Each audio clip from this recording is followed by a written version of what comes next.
Welcome to At the Coolidge. Today we're talking about a French film called Tell No One, a French thriller by Guillaume Canet. And I'm speaking with an actual live captured Frenchman, an old friend of mine, Jean Dosifantus, who is a former, I guess, rock drummer of some reputation back in the day. Both of us did that for a while. Right. Jean Dos' famous quote is, he was playing a job at the Copley Plaza Hotel, and they said, "You guys have to get back from the set and stop eating your dinner." And he just turns and he goes, "What are we, animals?"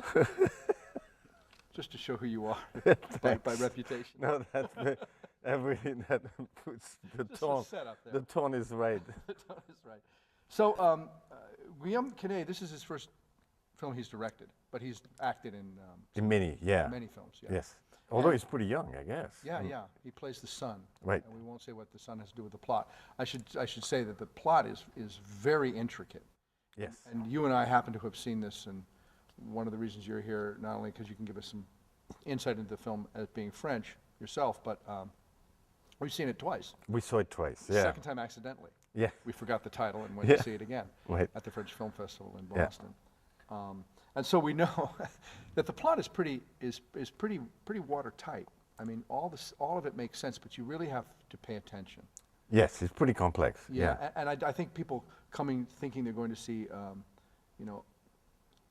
don't know what people think when they go to see a French film, but they're going to see something that is completely engaging and beautifully made and beautifully acted, I got to say. Yes. Really. Yeah.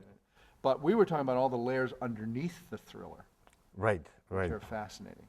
Yeah, well, I thought it was, kind of interesting that it actually made after an American book. Oh, right, Harlan Coben's Yeah. Tell No One, which is...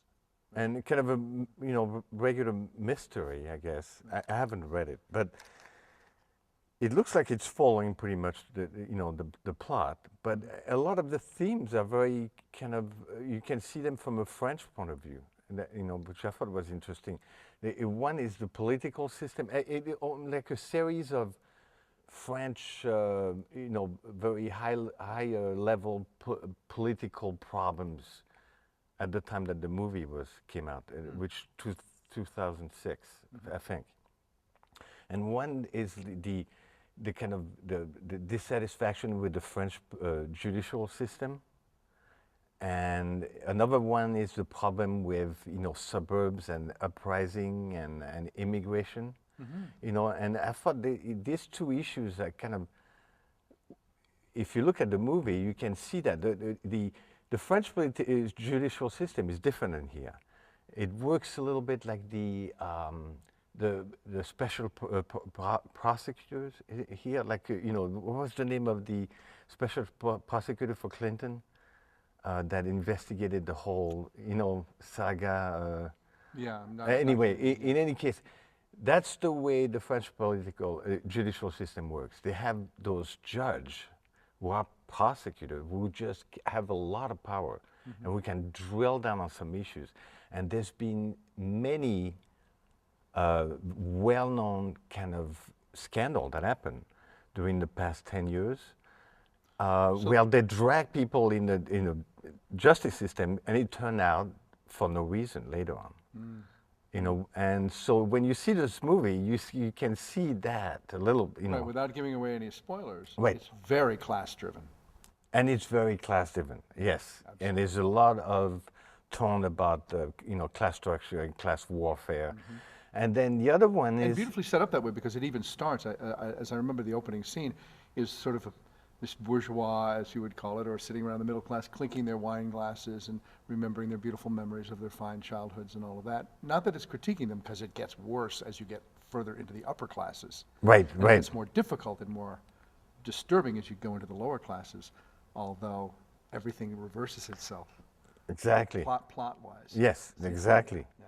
And so the other one is like you said, because of class, the whole immigration problem, the whole suburban uprising, that's been going on in France. And suburbs there, I mean, it's different than here.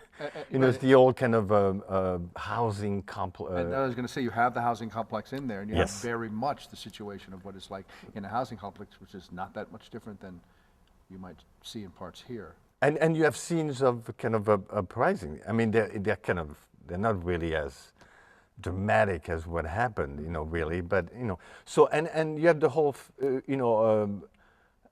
that's what the whole last presidential Sarkozy election, that was the big issue.